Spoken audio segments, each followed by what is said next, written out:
Meu nome é Adriano e sou de uma cidade em Minas Gerais. Eu trabalho como vigia de segurança em um cemitério. E diferente de outros, tenho que admitir que o cemitério que eu cuido é realmente bonito, no sentido da arquitetura. Sei que sou estranho, mas os túmulos têm designs bem chamativos, como se cada mausoléu fosse por si só uma mini catedral gótica. Além disso, cada lápide e enfeite mantém a estética e o design do lugar. Mas infelizmente nem tudo é tão bom por causa da beleza do lugar e da presença de alguns materiais de valor, como as placas de mármore e granito. Alguns malandros se dedicam a rubilós durante a noite para vender. Levando isso em conta, as famílias pagam um pouco mais para ter uma boa segurança e, em vez de eu ficar sozinho, tenho mais 2 colegas com quem faço rondas constantes para espantar qualquer oportunista que ache que é uma boa ideia roubar os falecidos. Já tô há 3 anos no trabalho e, bom, embora no começo eu ficasse bastante sugestionado, com o tempo, me senti mais tranquilo. Me convenci de que esses rumores sobre cemitérios estarem cheios de fantasmas eram só isso, mitos. Eu não sabia o quanto estava enganado. Era final de abril do ano passado, e eu estava andando por um dos longos caminhos do cemitério Come Moselles, de 2 ou 3 metros de altura à minha direita e à minha esquerda. Cada um tinha uns 5 ou 6 metros de profundidade. Eu ia olhando para frente, iluminando com minha lanterna os cantos e qualquer espaço onde alguém pudesse se esconder. A noite era fria, silenciosa. Eu só ouvia a brisa soprando entre as paredes dos mausoléus. De repente, um golpe seco quebrou a paz daquele lugar. Fiquei parado na hora e apaguei a lanterna, aguçando o ouvido para saber de onde veio aquele som. Frank, havia bastante luz da lua, então eu realmente não precisava da lanterna para poder ver bem a vários metros de distância. Não consegui distinguir nenhum movimento, mas de novo, um pequeno e leve golpe seco chamou minha atenção. Virei para a esquerda imediatamente e soube que o golpe vinha de um mausoléu alto, a uns 10 metros na minha frente. Caminhei lentamente, com o rádio na mão para pedir ajuda a um dos meus colegas, ou para que chamassem a polícia no pior dos casos. Eu estava muito tenso, porque já tinha enfrentado esses ladrões antes, e embora eles não costumassem andar armados, podiam ficar bem agressivos. Parei em frente ao mausoléu com um nó na garganta e tentei ver lá dentro, através da grade de ferro preto que bloqueava o acesso. Mas era impossível. O teto fazia sombra e a luz da lua não iluminava nada no interior. Ouvi de novo um golpe suave e presumi que quem quer que estivesse ali não tinha notado minha presença.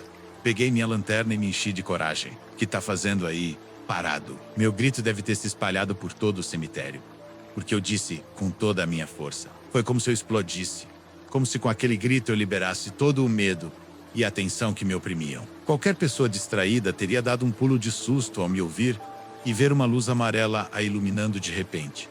Mas aquela entidade, alta e escura, de pé no fundo do mausoléu, com um olhar baixo e a testa apoiada sobre uma placa de mármore, nem sequer se virou para me olhar. Naquele momento, antes de qualquer coisa, ela deu mais um golpe com a testa sobre a placa, enquanto eu a via de boca aberta, paralisado pelo pânico, incapaz de responder ao chamado dos meus colegas, que me perguntavam o que tinha acontecido, que me ouviram gritar de longe.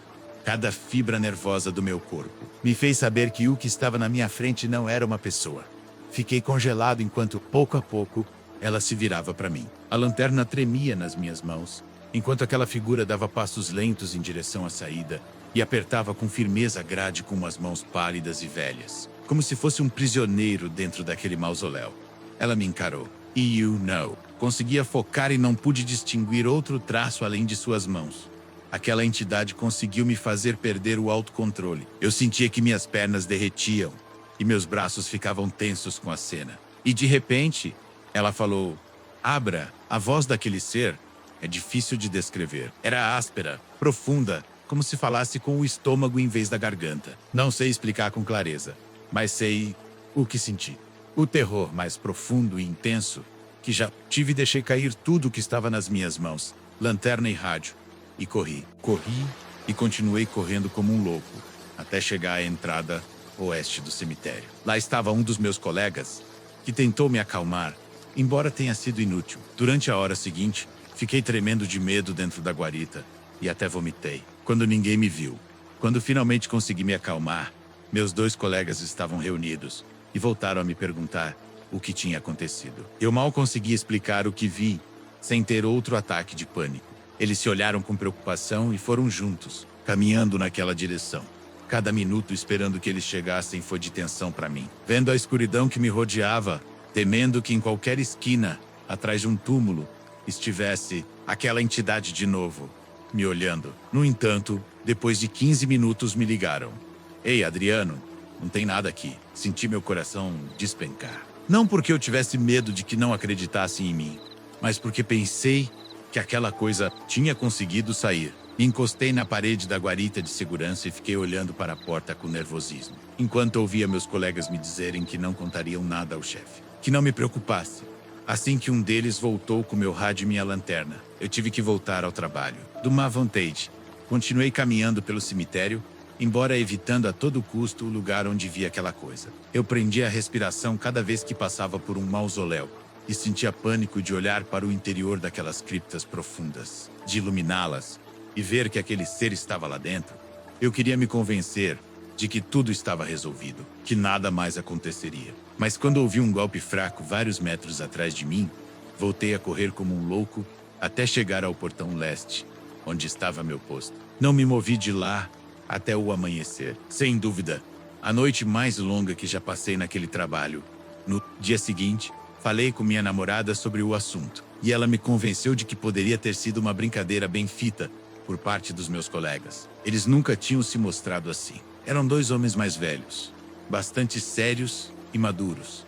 Então me custou acreditar que fossem capazes. No entanto, depois de perguntar a eles, me confessaram que o segundo golpe que ouvi tinha sido um deles. Eu queria dar um soco nos dois, mas ao mesmo tempo me senti muito aliviado. Então, perguntei como conseguiram colocar alguém dentro de um mausoléu. Qual dos dois tinha sido? Aí, ambos ficaram em silêncio antes de responder, muito sérios. Adriano, nós não fizemos isso. Fiquei bastante irritado e insisti para que me dissessem que se já tinham confessado o outro, podiam me dizer que tudo tinha sido obra deles e encerrar a brincadeira.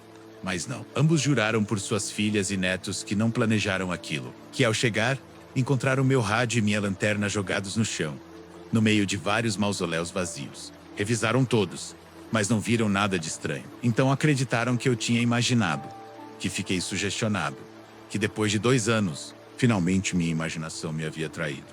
Voltei a contar a história e desta vez, eles pareciam convencidos de que eu vivia algo real, mas não sabiam explicar o que exatamente. Me aconselharam a evitar aquele lugar por um tempo, pelo meu próprio bem. E nunca esquecerei o que um deles me disse. Não passe por aí. Não seja que algo que esteja rondando o lugar se apegue a você. Essas coisas às vezes acontecem.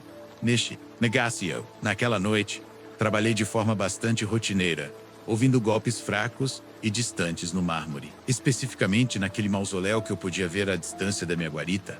Passou uma semana. Nesse cemitério, eu tenho minha avó e alguns tios que eu gostava muito quando estavam vivos. No meu dia de folga, pedi à minha namorada que me acompanhasse para visitar Lócium. Embora de má vontade, ela foi comigo. Ela reclamava de por que eu tinha que ir de dia ao cemitério se eu já passava todas as minhas noites lá. Mas logo, ela entendeu minhas verdadeiras intenções quando, em vez de ir ao túmulo da minha avó, pegamos um caminho alternativo em direção ao mausoléu que tinha me causando tanto temor nas últimas noites.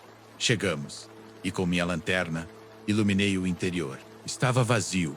Nem flores, nem vasos, nem velas acesas. As placas estavam cheias de poeira, e o interior estava bastante sujo em geral. Apenas túmulos de mármore e pedra, exceto por algo em um canto, oculto na escuridão.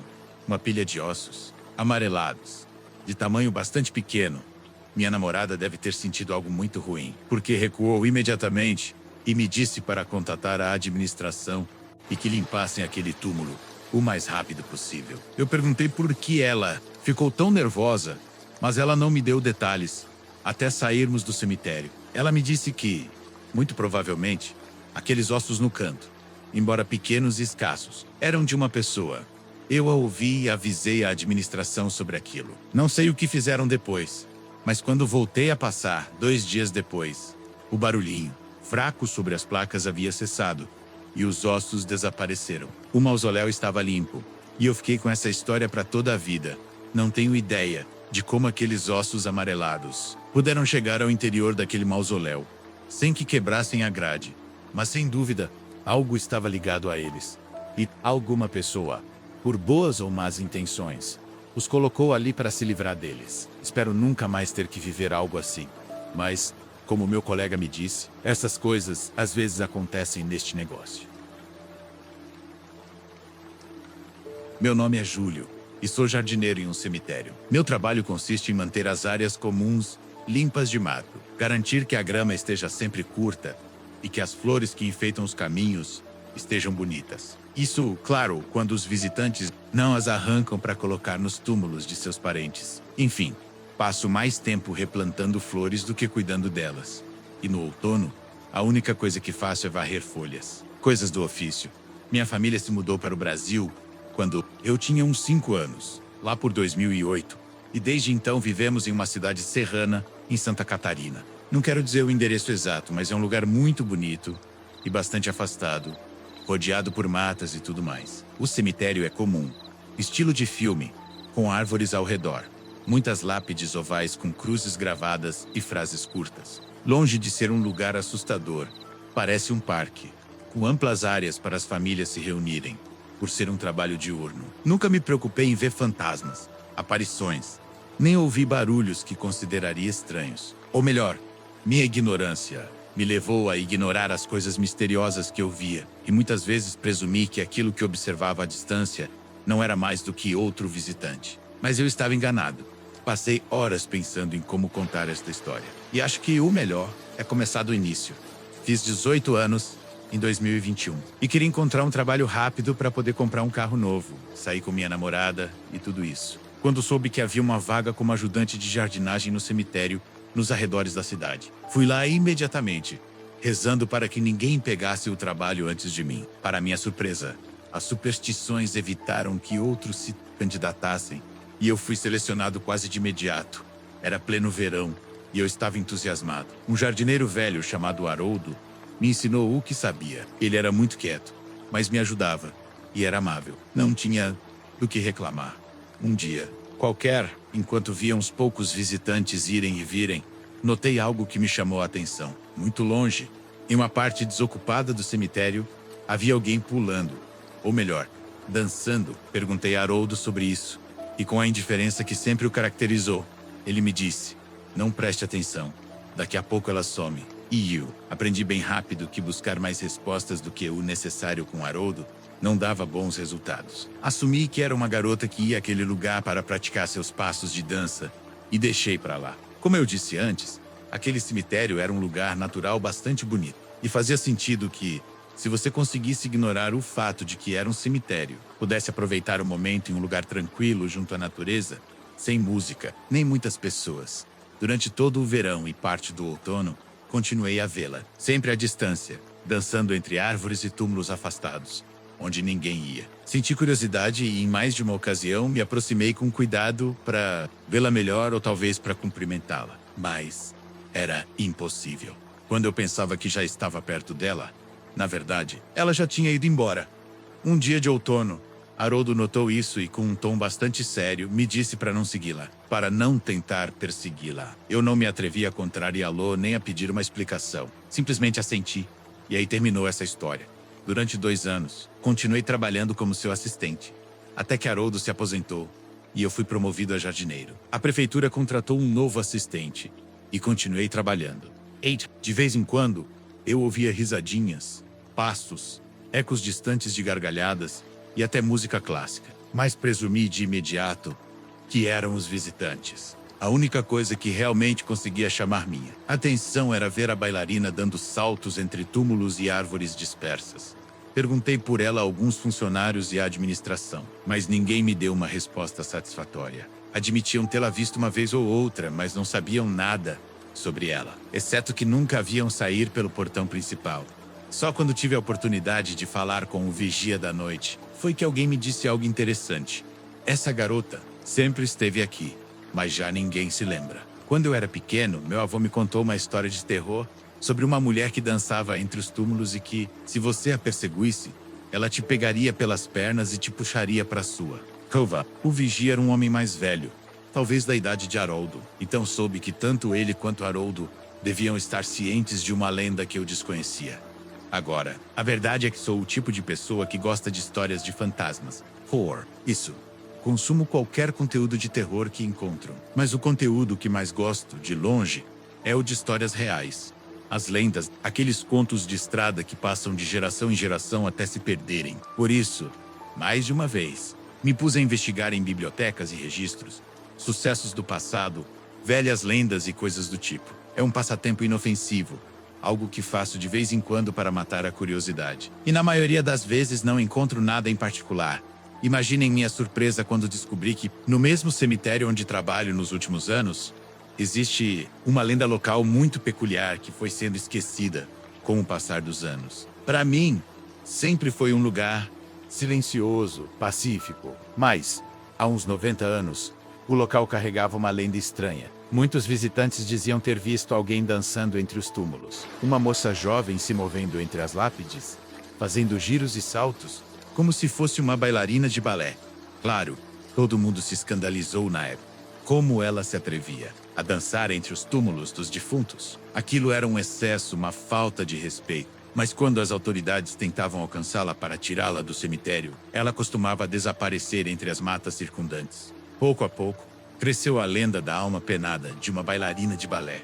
E tudo piorou quando o menino desapareceu por lá. Nos anos 40, diziam que o menino a perseguiu até o fundo da mata. E, bem, ela se encarregou dele. Tenham em mente que o cemitério naquela época era menor, então vê-la era muito mais comum. Mas pouco a pouco, à medida que a cidade cresceu, que o cemitério se expandiu e que as pessoas se mudaram, a lenda foi morrendo. Até que no final, as pessoas, assim como eu, começaram a confundi-la com uma visitante qualquer, agora e o sábia. E quando a via, tinha um profundo desejo de ir confrontá-la, de vê-la de perto. Nunca tinha vivido algo paranormal e por isso me emocionava a ideia de finalmente ver se tudo aquilo que eu tinha lido e ouvido era certo. Bem, comunidade, deixem-me dizer que tudo isso é real e jamais esquecerei o que vivi no final do ano de 2024 durante ano. Soube que aquela suposta bailarina que eu podia ver à distância era uma espécie de espectro, uma alma penada que os poucos visitantes do cemitério costumavam ignorar. Lutei para seguir o conselho que Haroldo me deu anos atrás. Com um frio e seco, não tente persegui-la. Mas não aguentei mais. E uma tarde de outubro, enquanto varria as folhas, tive minha oportunidade. Fazia bastante frio, e a neblina não me deixava ver muito longe. O cemitério estava completamente sozinho. Apenas eu, meu assistente em outra parte, e os coveiros que estavam na entrada do cemitério. Emitidu ou Deia. Não tinha visto uma única pessoa passear entre os túmulos. E por isso me tirou bastante dos meus pensamentos ouvir uma risadinha feminina nas proximidades. Porém, no, ató, e... Olhei ao meu redor, mas só vi algumas árvores, lápides e montinhos de folhas secas. Será uma visitante? Pensei, de forma quase automática. Embora de repente me desse conta do quão estúpido era o que acabara de pensar, era óbvio que eu estava sozinho. E embora a neblina que me rodeava não me permitisse ver muitos metros além, ainda assim eu sabia que, à distância, cruzando aquele campo verde cheio de lápides, estava ela, dançando. Comecei a caminhar em direção à mata, com cuidado para não tropeçar nos túmulos, e um sentimento estranho me revirou o estômago quando, de novo, uma risadinha nas proximidades ressoou. Tive medo. Senti que estava me metendo em algo que não entendia. A neblina se dissipou um pouco, e meu coração foi parar no chão quando a vi. A pouco mais de 20 metros, dando volta sobre uma lápide com uma leveza e facilidade inexplicáveis. Ela parecia pequena, com cerca de 1,5 metro. Tinha os olhos fechados, e usava um vestido de um rosa pálido que parecia muito antigo. Eu a observei em detalhes. Congelado onde estava, seu cabelo castanho amarrado em 2 coques e sua pele branca. De repente, ela ficou quieta, na ponta dos pés, em cima da lápide. Fez uma reverência, e antes que eu pudesse reagir, falar, aplaudir ou dizer qualquer coisa, um grito terrível me fez recuar, aterrorizado. Gritei com força enquanto ela permanecia firme como uma estátua. Dei vários passos para trás. Tropecei em uma lápide e caí no chão. De novo.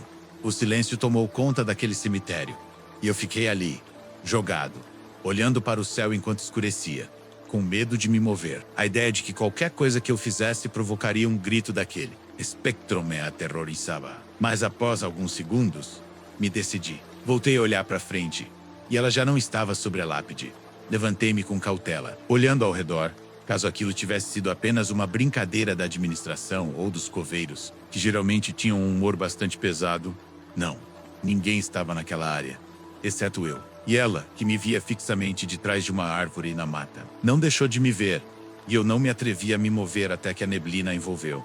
Então, comecei meu caminho de volta ao depósito de ferramentas, correndo o mais rápido que pude.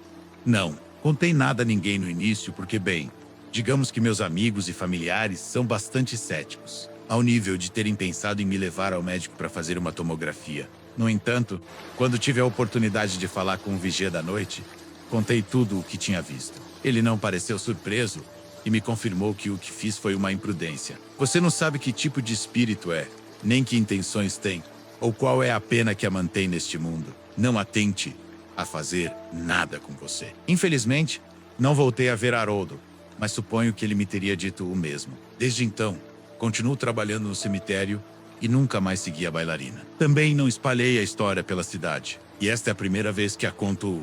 Tentei investigar mais a respeito, para saber a identidade daquela garota e sua história. Mas não houve maneira. Não há nada nos registros da cidade sobre essa bailarina, além da lenda, é claro. Quanto ao seu nome, tentei descobrir lendo as lápides mais antigas do cemitério, mas não consegui encontrar nada em particular. Havia pelo menos 5 mulheres, que foram bailarinas, outras 2 que eram professoras de dança. Qualquer uma delas pode ser o espírito que vi, embora eu suspeite da mais jovem de todas. Não direi seu nome por respeito. Enfim, embora não tenha encontrado informação de seu passado, algo me diz que ela, às vezes especialmente à tarde ou muito cedo pela manhã, a vejo dançar à distância, longe dos olhares curiosos. Embora haja um detalhe a mais que me resulta especialmente assustador, particularmente a mim. Às vezes a vejo parar, e embora sou egocentrico, sinto que ela me devolve o olhar. Prometo que nunca mais voltarei a segui-la. E espero que, algum dia, ela termine seu espetáculo e possa descansar. Boa noite. Meu nome é Alexandra e eu trabalho com restauração de túmulos e lápides. Sei que não é um trabalho muito conhecido dentro dos cemitérios, porque a maioria pensa que aqui só tem coveiros e vigias. Mas também existimos nós, que cuidamos das lápides e dos mausoléus. Meu trabalho é garantir que o mármore, o granito, as placas e tudo mais se mantenham em bom estado, especialmente em lugares onde os túmulos têm certo valor histórico. As famílias também podem nos contratar para limpar o túmulo de um ente querido de uma forma mais profissional, ou diretamente os cemitérios quando querem recuperar um setor que caiu no abandono. Eu herdei esse trabalho do meu pai, e ele, por sua vez, herdou do meu avô. Somos os únicos na região onde vivemos, então não me falta trabalho e me dou relativamente bem. Embora às vezes, no meu ofício, eu me exponha a alguns acontecimentos estranhos e desagradáveis. É que existem alguns túmulos que são, como posso dizer, pesados. Quero deixar claro que meu trabalho não consiste em perturbar o descanso dos mortos. O que faço tem um fim estético, para que os cemitérios fiquem bonitos e os túmulos tenham uma aparência melhor. Mas há espíritos que se opõem totalmente a essa atividade. Não me perguntem por quê, como eles me fazem saber. Geralmente ouço sons, batidas sem explicação perto do túmulo, sussurros. Helena, meu trabalho, costumo estar sozinha, então ouvir uma voz perto de mim já é um indicativo de que algo está acontecendo. Também começam a aparecer muitas baratas, moscas. E sim, sei que pode parecer normal se você está limpando um lugar assim, mas a verdade é que se nota quando há algo mais as atraindo para o local para te incomodar. No início, essas situações me deixavam muito nervosa e meu pai tinha que lidar com elas. Mas aos poucos, perdi o medo. E ele me explicou que muitas vezes ajudava a conversar um pouco com o falecido. Eu não entendi até que um dia ele me levou com ele a um túmulo bem pesado, onde senti até que puxaram meu cabelo. Durante toda aquela hora em que ele esteve polindo e restaurando as partes quebradas daquele túmulo de pedra, ele dizia à falecida que estava tudo bem, que a família dela havia pago para deixar o túmulo bonito, que não havia nada de errado no que estávamos fazendo e que não se preocupasse. Depois, começou a falar sobre os netos e os filhos dela, contando as novidades. E eu não cabia em mim de espanto ao ver que, naquele lugar, durante as horas que estivemos ali, se respirou muita paz, Comecei a aplicar a mesma tática, e às vezes funciona melhor ou pior. Mas sem dúvida ajudava. Exceto em uma ocasião, sem dúvida, o trabalho mais complicado que já encontrei. Não direi o nome por razões óbvias, mas o chamarei de Senhor Martins. Acontece que o Senhor Martins não estava enterrado em um túmulo convencional. Sua família tinha dinheiro suficiente para pagar por um mausoléu. Era um bem bonito, em um cemitério grande. A família não queria ser pessimista, mas a avó já tinha 97 anos. E, bem, a natureza mais cedo ou mais tarde faz suas coisas, e às vezes é preciso estar preparado. Eles queriam que o mausoléu estivesse em excelentes condições. Caso tivesse que recebê-la, me explicaram que no momento, lá dentro só estava seu falecido esposo, o Senhor Martins. Aceitei o trabalho, me deram as chaves e fui direto para o cemitério. Embora já fossem 14 horas, pensei que, por ser um túmulo tão grande, era melhor começar de uma vez. Cheguei por volta das 15h30. O mausoléu ficava no final de um caminho de pedras muito bonito, com túmulos lindos. E tinha uma arquitetura chamativa, com colunas e arcos, como se fosse algo grego ou romano. Não sou especialista em arquitetura, mas sei reconhecer que era um edifício belíssimo, pelo menos na estrutura. A realidade é que, quando me aproximei, comecei a notar os sinais de descuido mais evidentes. Grama murcha e muito mato ao redor. A madeira da porta sem verniz e musgo se acumulando entre as pedras. Quanto tempo fazia que não limpavam aquele lugar? Estava implícito que eu também faria o trabalho de jardinagem e manutenção externa, mas nem de longe esperava encontrar tudo tão deteriorado, já que cabia ao cemitério fazer a manutenção básica.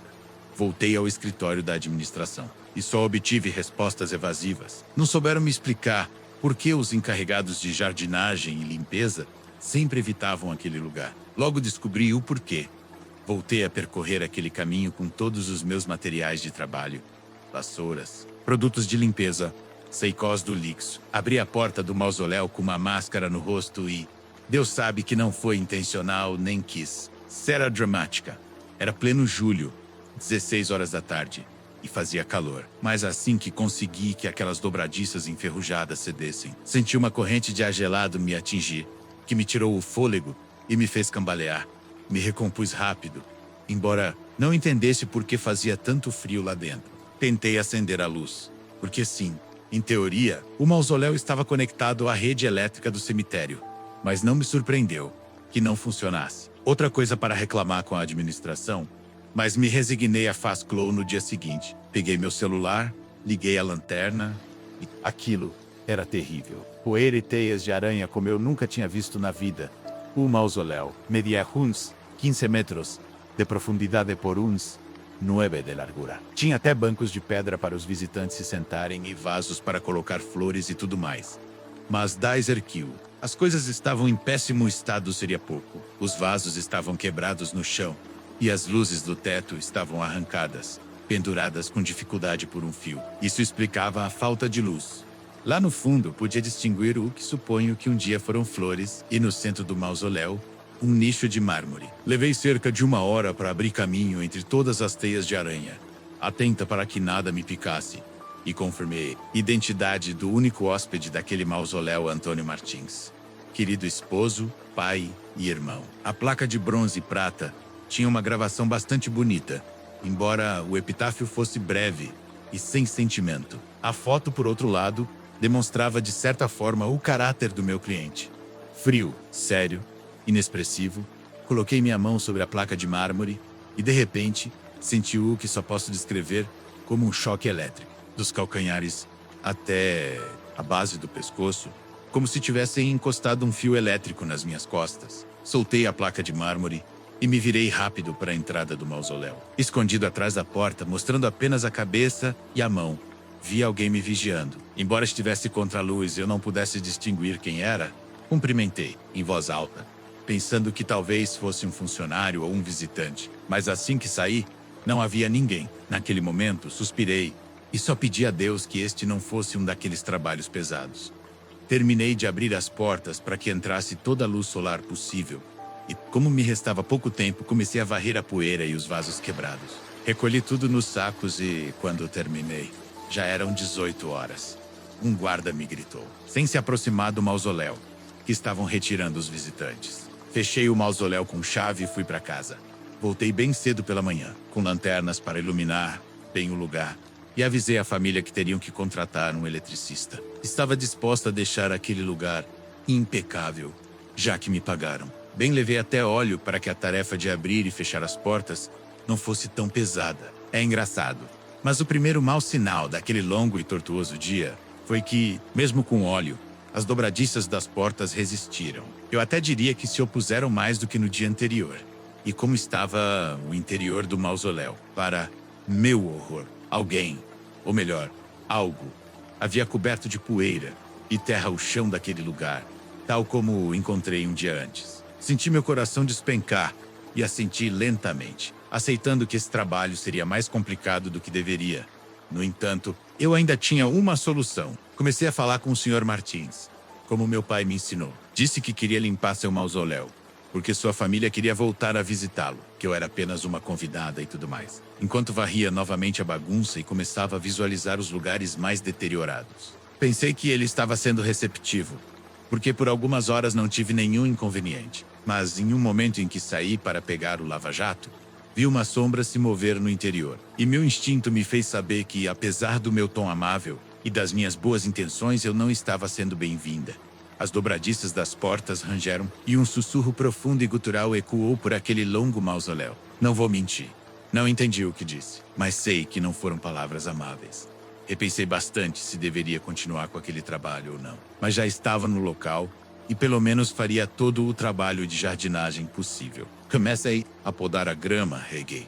Tirei as ervas daninhas e tudo o necessário para recuperar o jardim. Enquanto ignorava os sussurros e as batidas no interior do mausoléu, agradeci por não ter nenhuma janela, porque tenho certeza de que teria visto mais de uma vez alguém me olhando de dentro. O ambiente era tenso. Eu notava em cada passo que dava. Algo dentro de mim me dizia... Por volta das 16 horas eu estava terminando. Levei sementes de flores silvestres e depois de espalhá-las, tentei entrar no mausoléu para buscar as 2 lanternas de acampamento que havia levado para iluminar o lugar. Mas quando as peguei, senti as portas vibrarem com força, como se fossem se fechar. Eu me mantive firme e fingi não ter medo, embora minhas pernas tremessem de terror. Foi como caminhar em um pesadelo. Cada passo até a saída era como carregar 1000 quilos de areia nas costas. E eu sentia que me faltava o ar. Assim que desci os degraus até o caminho de pedra que levava ao mausoléu, senti a porta bater com força atrás de mim.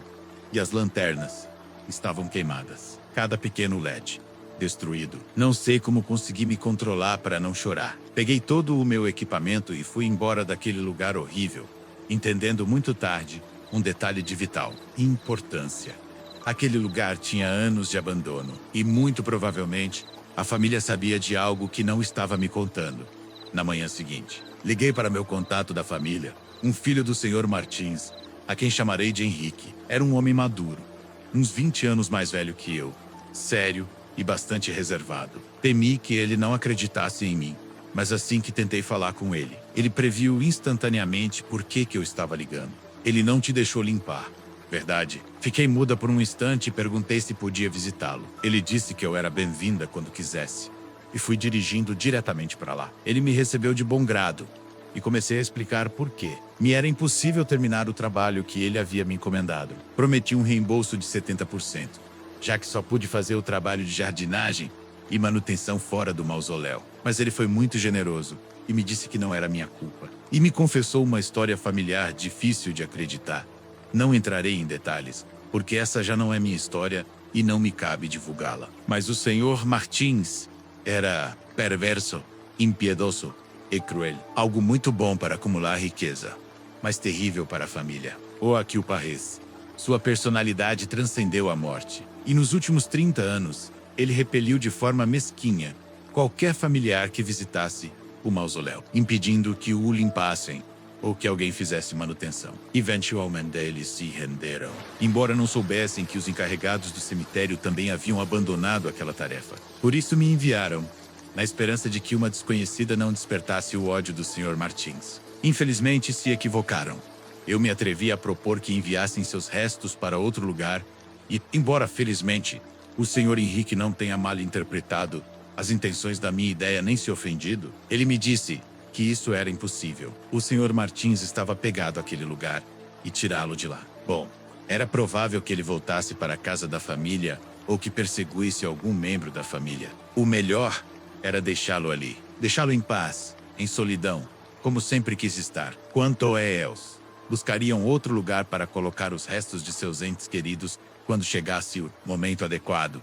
Nos despedimos com um sentimento agridoce. Sem dúvida, o trabalho mais sombrio que já tive que realizar, e o primeiro ao qual tive que renunciar. Espero que este cenário nunca se repita, pelo sentimento de ameaça que experimentei ali, que marcará o resto da minha vida. Boa noite. Meu nome é Júlio e sou o vigia de um cemitério no estado de Santa Catarina. Prefiro não dizer onde exatamente, para evitar que esta história traga curiosos que perturbem a paz dos defuntos e a minha.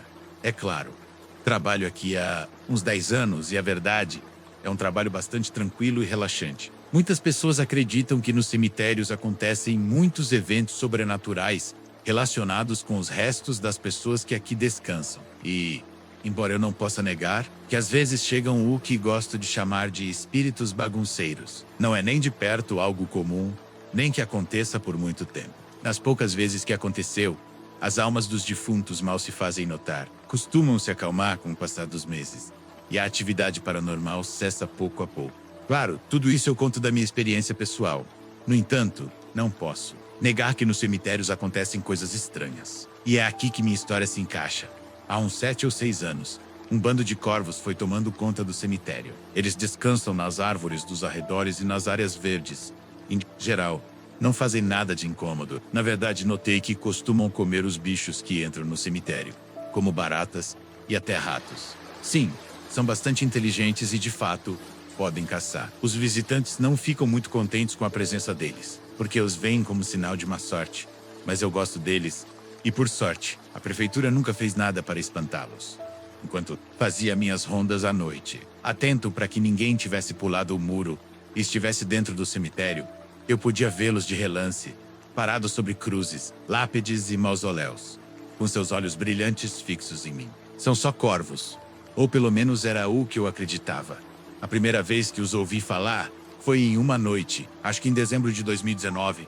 Foi antes da pandemia, disso tenho certeza. Fazia frio naquela noite e eu estava agasalhado com uma jaqueta bastante fina, então estava passando um pouco mal. Perto das 2 horas da manhã, fui continuar minhas rondas pelo extremo oeste do cemitério e os corvos estavam por ali, nas proximidades. Eu ouvia seus grasnidos e a meu momento, depois que espirrei, ouvi claramente uma voz à minha esquerda. Feliz Natal. Me assustei, assumindo que alguém havia entrado e que além disso estava bem ao meu lado. Dei um pulo e iluminei com minha lanterna o túmulo junto a mim. Não havia ninguém, mas notei que sobre a cruz estava parado um corvo que me olhava fixamente. Ele soltou um grasnido forte e um instante depois, uma voz esganiçada saiu dele. Feliz Natal. Explicar-lhes o nível do meu horror ao ver e ouvir aquilo é impossível. Minha alma foi parar no chão. E acho que nunca na minha vida perdi tanto a compostura. Saí correndo com todas as minhas forças ao ver aquilo, aterrorizado pelo que acabara de viver. Corri tão rápido que até senti que flutuava, até que cheguei à entrada. Me tranquei na guarita de vigilância, olhando para fora com terror, enquanto buscava no meu celular alguma explicação lógica para o que acabara de viver.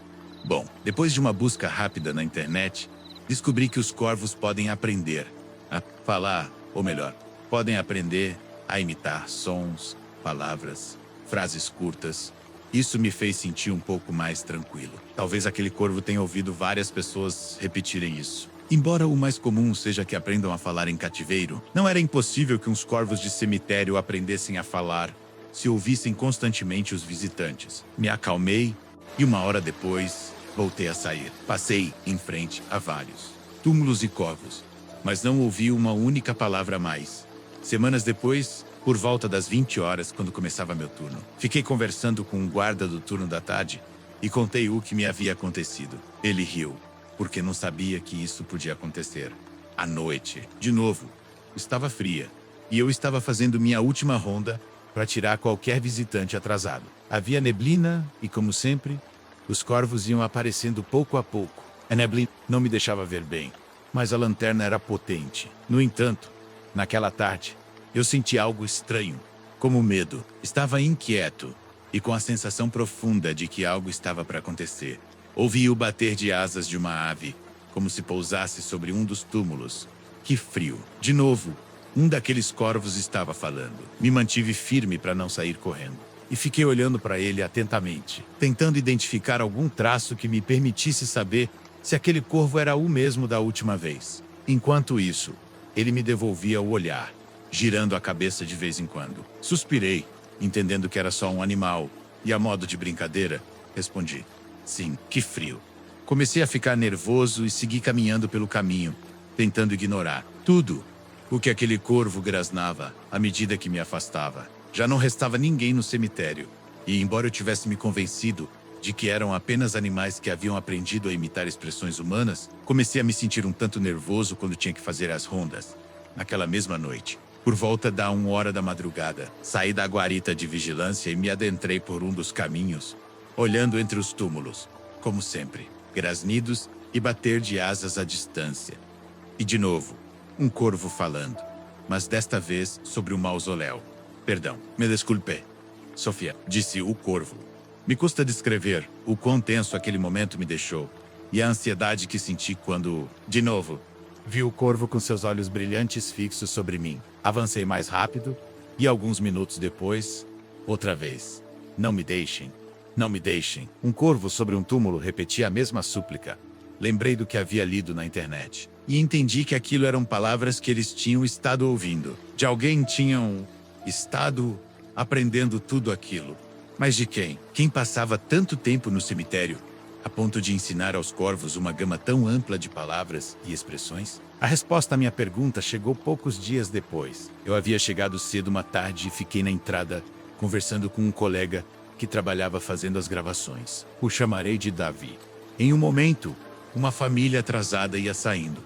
2 rapazes jovens acompanhados de uma vozinha que avançava lentamente com um véu negro. Essa era uma imagem bastante comum, e não lhe dei particular atenção. Até que ouvi a conversa de passagem e quer comer algo.